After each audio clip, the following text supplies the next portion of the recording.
Over Sea, Under Stone by Susan Cooper, Chapter 1. Where is he?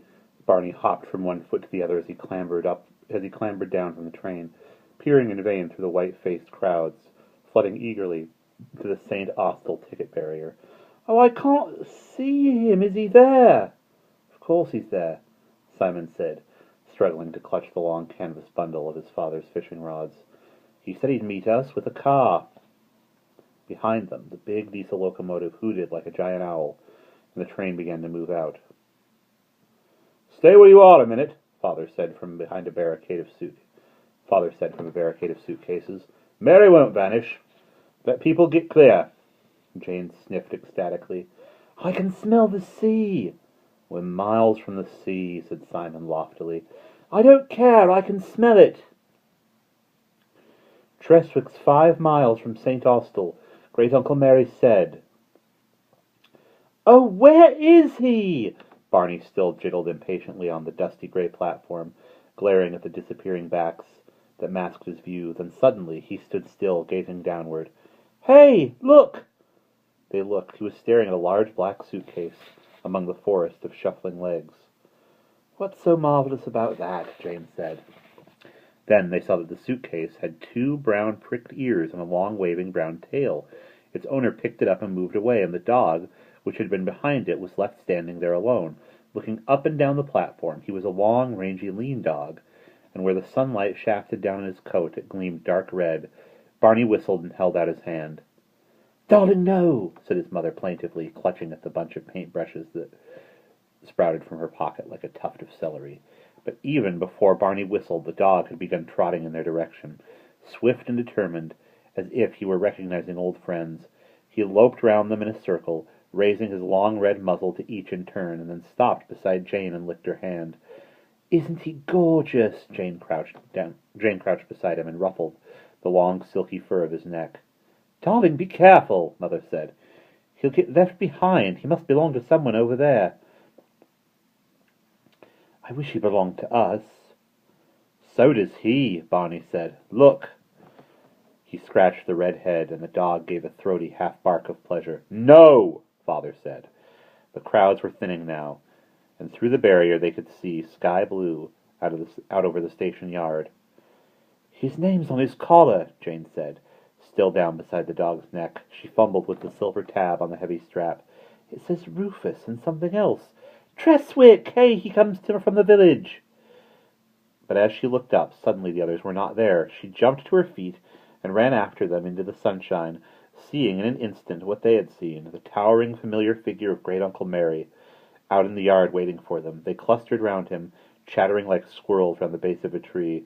"Ah, there you are," he said casually, looking down at them from beneath his bristling white eyebrows with a slight smile. "Cornwall's wonderful," Barney said, bubbling. "You haven't seen it yet. You haven't," said Great Uncle Mary. "How are you, Ellen, my dear?" He bent and aimed a brief peck at Mother's cheek. He treated her always as though he had forgotten that she had grown up, although he was not her real uncle, but only a friend of her father. He had been close to the family for so many years that it never occurred to them to wonder where he had come from in the first place. Nobody knew very much about Great Uncle Mary, and nobody ever dared to ask. He did not look in the least like his name. He was tall and straight, with a lot of very thick, wild white hair. In his grim brown face, the nose curved fiercely, like a bent bow, and his eyes were deep-set and dark. How old he was nobody knew. Old as the hills, Father said, and they felt deep down that this was probably right. There was something about Great Uncle Mary that was like the hills, or the sea, or the sky, something ancient, but without age or end. Always, wherever he was, unusual things seemed to happen. He would often disappear for a long time, and then suddenly come back through the Drews' front door, as if he had never been away, announcing that he had found a lost valley in South America, a Roman fortress in France, or a burned Viking ship buried on the English coast.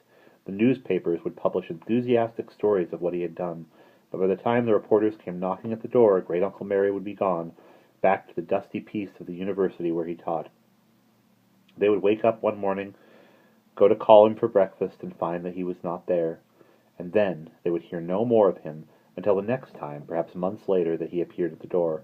It hardly seemed possible that this summer, in the house he had rented for them in Treswick, they would be with him in one place for 4 whole weeks, the sunlight glinting on his white hair. Great-Uncle Mary scooped up their 2 biggest suitcases, one under each arm, and strode across the yard to a car. "What do you think of that?" he demanded proudly. Following, they looked. It was a vast, battered estate car, with rushing mudguards and peeling paint, and mud caked on the hubs of the wheels. A wisp of steam curled up from the radiator. "Smashing!" said Simon. Said Mother.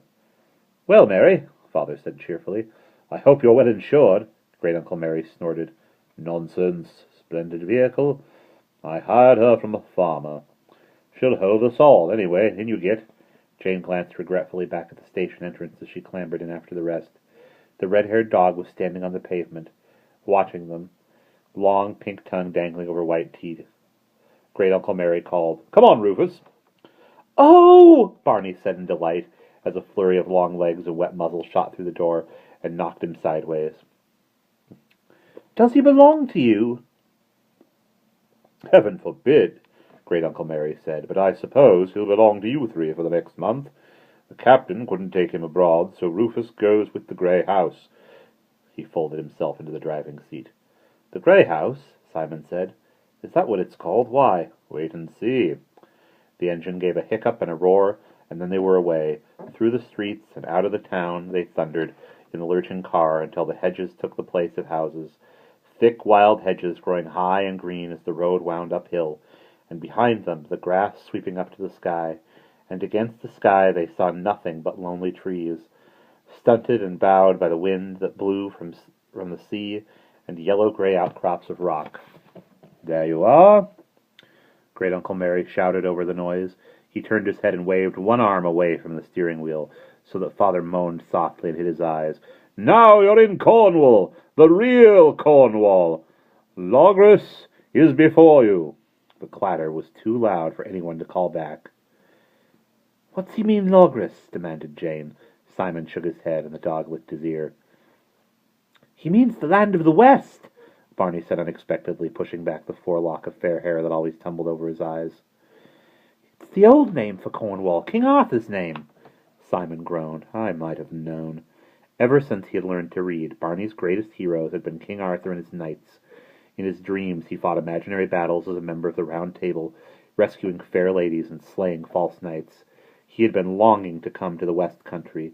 It gave him a strange feeling that he would in some way be coming home. He said resentfully, "You wait. Great-Uncle Mary knows." And then, after what seemed a long time, the hills gave way to the long blue line of the sea, and the village was before them. Treswick seemed to be sleeping beneath its grey slate-tiled roofs, along the narrow winding streets down the hill. Silent behind their lace-curtained windows, the little square houses let the roar of the car bounce back from their whitewashed walls. Then Great-Uncle Mary swung the wheel round, and suddenly they were driving along the edge of the harbor, past water rippling and flashing golden in the afternoon sun. Sailing dinghies bobbed at their moorings along the quay, and a whole roll of the Cornish fishing boats that they had seen only in pictures painted by their mother years before, stocky workmanlike boats, each with a stubby mast and a small square engine-house at the stern. Nets hung dark over the harbor walls.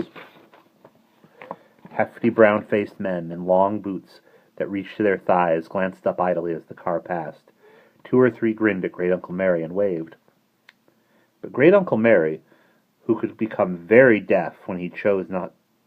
"Do they know you?" Simon said curiously, but Great-Uncle Mary, who could become very deaf when he chose not to answer a question, only roared on along the road that carved up the hill, high over the other side of the harbor, and suddenly stopped.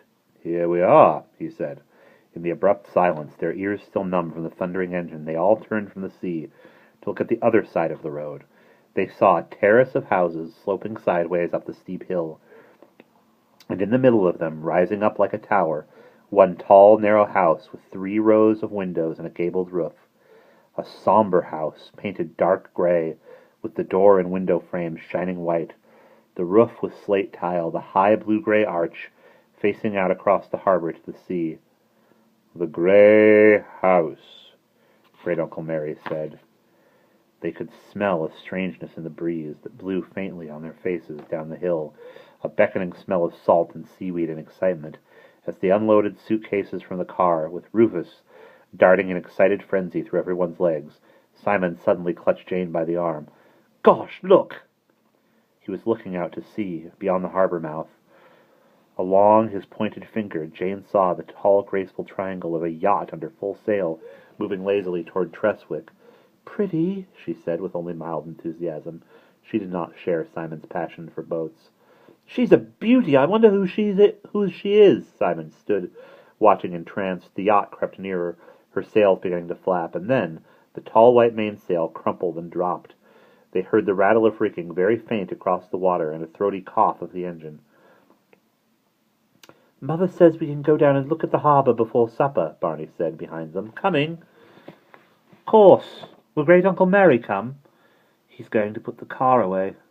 They set off down the road leading to the quay, beside a low grey wall with tufts of grass and pink valerian growing between its stones. In a few paces, Jane found she had forgotten her handkerchief, and she ran back to retrieve it from the car. Scrabbling on the floor in the back seat, she glanced up and stared for a moment through the windscreen, surprised. Great-Uncle Mary, coming back toward the car from the grey house, had suddenly stopped in his tracks in the middle of the road. He was gazing down at the sea, and she realized that he had caught sight of the yacht. What startled her was the expression on his face. Standing there, like a craggy, towering statue, he was frowning, fierce and intense, almost as if he were looking and listening with senses other than his eyes and ears. He could never look frightened, she thought, but this was the nearest thing to it that she had ever seen. Cautious, startled, alarmed. What was the matter with him? Was there something strange about the yacht? Then he turned and went quickly back into the house, and Jane emerged thoughtfully from the car to follow the boys down the hill. And we will pause there.